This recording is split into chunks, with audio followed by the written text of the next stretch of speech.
आज हम आपको बायोलॉजी का एक नया चैप्टर बताएंगे। चैप्टर नहीं समझिए तो बायोलॉजी में एक पादप जगत आता है और एक अ, इसको बोलते हैं एनिमल।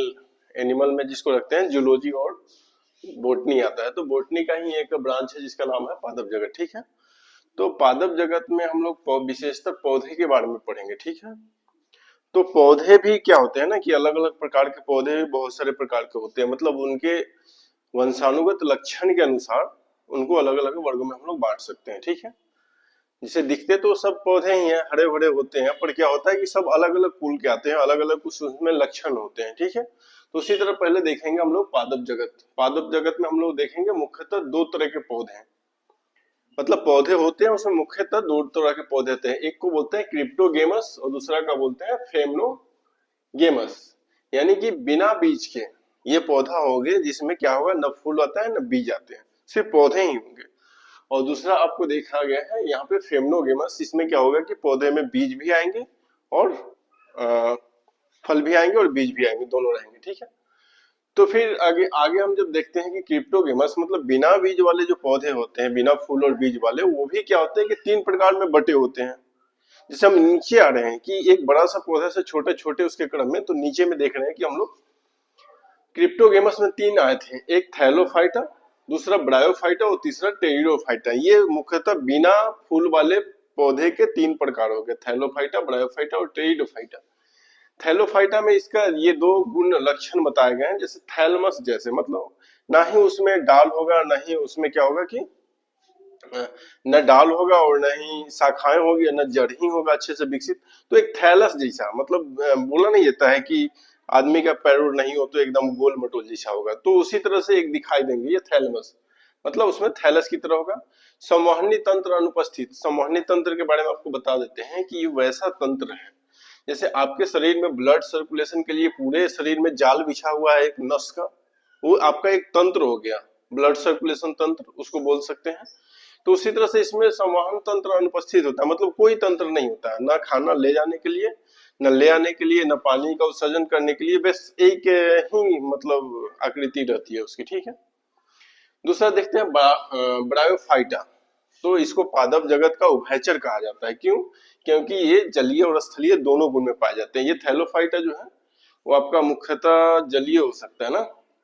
तो ब्रायोफाइटा में देखते हैं इसमें क्या क्या होता है। इसमें वास्तविक जड़ प्रवहन तंत्र अनुपस्थित रहता है। वास्तविक जड़ उसको बोलते हैं जो जड़ सीधा नीचे मूल जड़ की तरफ आती है, मूल की तरफ नीचे जो जड़ जाती है उसको बोलते हैं वास्तविक जड़। तो इसमें वास्तविक जड़ नहीं होता है और प्रवहन जड़ एवं प्रवहन नहीं होती है। ना ही इसमें क्या होता है कि बढ़ने के लिए क्या होता है, कोई मेन उसको शाखाएं बोलते हैं, वो नहीं होता है। हरे पत्ती जैसी संरचना प्रकाश संश्लेषी करती है। मतलब इसमें क्या होता है कि प्रकाश संश्लेषण होता है। ठीक है। और वो हरे पत्ते जैसे संरचना दिखाई देती है, वही प्रकाश संश्लेषण का काम करता है। संवहनी तंत्र अनुपस्थित, मतलब इसमें भी कोई तंत्र नहीं होता है संवहन करने के लिए। संवहन किसका करेगा? जैसे जाइलम और फ्लोएम दो संवहनी तंत्र के माध्यम से, जैसे जाइलम आपका जल का संवहन करता था, फ्लोएम भोजन का, तो वो सब इसमें नहीं पाए जाएंगे संवहन करने के लिए। ठीक है। तीसरा आता है टेरिडोफाइटा। ये बिना फूल वाले बीज, बिना फूल और फल वाले पौधे की बात कर रहे हैं, टेरिडोफाइटा। मतलब ये क्या कह सकते हैं कि टेरिडोफाइटा एकदम विकसित पौधा होगा। ठीक है।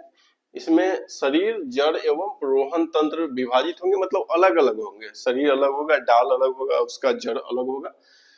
संवहन तंत्र उपस्थित होंगे, मतलब इसमें क्या होगा कि जाइलम और फ्लोएम, उसके अलावा और भी संवहन तंत्र का जो कार्य होगा उसको ये विकसित होगा, पूर्ण रूप से विकसित होगा। जैसे जल का संवहन नीचे से पत्तियों तक किया जाता है जाइलम द्वारा, और भोजन का संवहन पत्तियों मतलब जहां से भोजन पड़ता है वहां से फिर पूरे पौधे में किया जाता है फ्लोएम द्वारा। तो वो दोनों काम इसमें होंगे टेरिडोफाइटा में। ठीक है। तो ये हो गया, पहले हम इसी को कर लेते हैं बिना फूल वाले। ठीक है। अब आते हैं थैलोफाइटा में। थैलोफाइटा में होता है एल्गी और लाइकेन। ये जलीय होंगे और ये प्रकाश संश्लेषी होता है। एल्गी में प्रकाश संश्लेषण का काम होता है।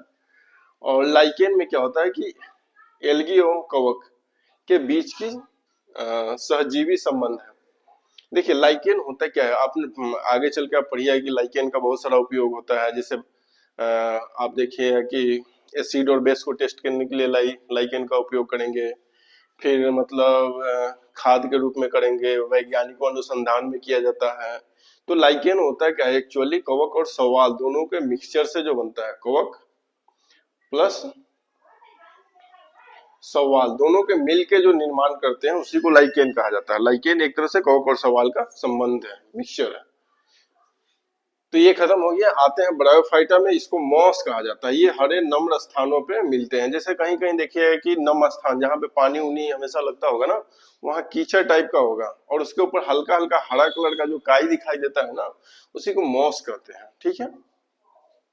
तीसरा आएंगे टेरिडोफाइटा में। टेरिडोफाइटा में फर्न है जिसको पत्रकों से विभक्त होती है। मतलब इसमें ये कह दीजिए टेरिडोफाइटा में कि वह पौधे होते हैं जो पूरी तरह से पत्तियों द्वारा युक्त होते हैं, उसमें पत्तियां होती हैं।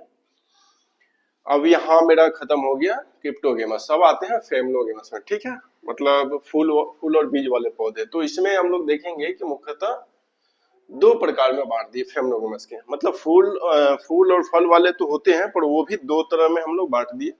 इसमें एक को बोले जिम्नोस्पर्म और दूसरे को बोले एंजियोस्पर्म। दोनों में बेसिकली क्या अंतर है जिम्नोस्पर्म और एंजियोस्पर्म में? तो जिम्नोस्पर्म का मतलब है कि नग्न बीज, बीज तो होगा, उसके ऊपर कोई कवर या आवरण नहीं होगा, कोई ढका हुआ नहीं होगा। जैसे आप लीची का बीज देखे हैं, ठीक है, क्या बोलते हैं, लीची। लीची का पौधा देखते हैं, कोई कवर नहीं रहता है, बिना कवर का रहता है। वहीं पे आप आम देख लीजिए, आम में क्या होता है कि कवर रहता है। आम को ऊपर से फोड़िएगा उसके बीज को, तो उसके अंदर बीज रहता है। ठीक है, कवर के अंदर। तो जिम्नोस्पर्म में बिना कवर वाले बीज होंगे। ठीक है, और पुष्प अनुपस्थित होते हैं। नग्न बीज और पुष्प अनुपस्थित मतलब फूलों की कमी होगी इसमें ना, फूल नहीं आएंगे। फूल नहीं आएंगे तो पुष्प अनुपस्थित। अच्छा, पुष्प अनुपस्थित इसको रहने दीजिए, फिर आगे देखते हैं। इसमें आ जाइए एंजियोस्पर्म में। ठीक है, एंजियोस्पर्म में मुख्यतः दो तरह के होंगे, पुष्पीय पौधा, पुष्पित पौधा जिसमें फूल वाले पौधे हो गए, और उसके बाद क्या होगा, बीज युक्त। बीज युक्त, बीज भी होंगे, फूल भी होंगे, बीज भी होंगे। ठीक है, अब इसमें देखिए कि फिर इसको हम लोग दो तरह से बांट दिया। अगर बीज तो है पौधे में, फूल है, बीज है, पर बीज में भी दो लक्षण है। एक को बोलेंगे एक बीजीय पत्र और इसको बोलेंगे द्विबीजीय पत्र। ठीक है, इसको इंग्लिश में आप बोलिएगा तो इसको मोनोकोटिलिज्म कहा जाता है, मोनो कोटिलिज्म, और इसको होता है डाइकोटिलिज्म। ऐसा ही आप समझ लीजिए, इसको लिखते नहीं है, मोनोकोटिलिज्म और डाइकोटिलिज्म। ठीक है, तो एक बीज पत्री मोनोकोटिलिज्म में मतलब कि वैसा बीज होगा जिसके अंदर एक ही मतलब फल होगा। जैसे आप कहिए जितने जो दाल है उसको उखेड़िएगा, मतलब छीलिएगा, तो उसके अंदर दो गुण रहता है इसे सटा हुआ, और उसके बीच से तो ये क्या होता है कि पौधे के रूप में आता है, तो इसको डाइकोटिलिज्म बोलते हैं। और इसमें एक ही रहता है, जैसे लीची के बिया को फोड़िएगा तो एक ही रहेगा पूरा अंदर, उसमें डबल नहीं रहता है, इसलिए इसको मोनोकोटिलिज्म कहा जाता है। तो इसके पौधे में क्या मुख्य लक्षण है कि रेशेदार जड़ होगा। जैसे जड़ इसका मूसला जड़ नहीं होगा, इसका जड़ जो होगा इस तरह से फैला हुआ रहेगा पूरा। ठीक है, उसके बाद समानांतर शाखाएं, जैसे पौधे होंगे ना तो एक साथ दो दो डालियां बराबर में बढ़ेंगे, ये नहीं कि तार की पेड़ की तरह एकदम सीधा एक ही निकल गया।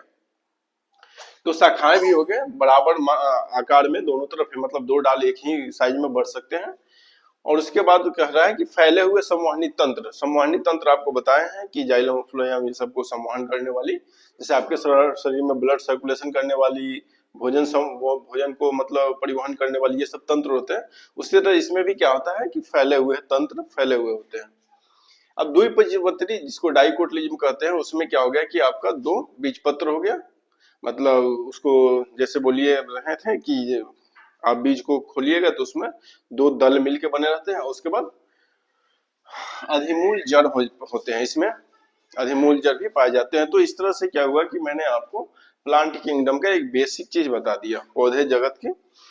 प्लांट किंगडम के अलावा और भी पादप जगत में बहुत चीज पढ़ना है। जैसे आपको मिलेगा पादप हार्मोन, ठीक है, पादप हार्मोन मिलेगा आपको, उसके अलावा मिल जाएगा फिर अ, पादप हार्मोन हो गया, और क्या हो गया, हाँ ये सब उसके कार्य उर्य मिलेंगे। तो फिर अगर अब वीडियो अच्छी लगेगी तो जैसा रिस्पॉन्स होगा उसके अनुसार मैंने आगे वीडियो बनानी है, ठीक है। तो बेस्ट ऑफ लक।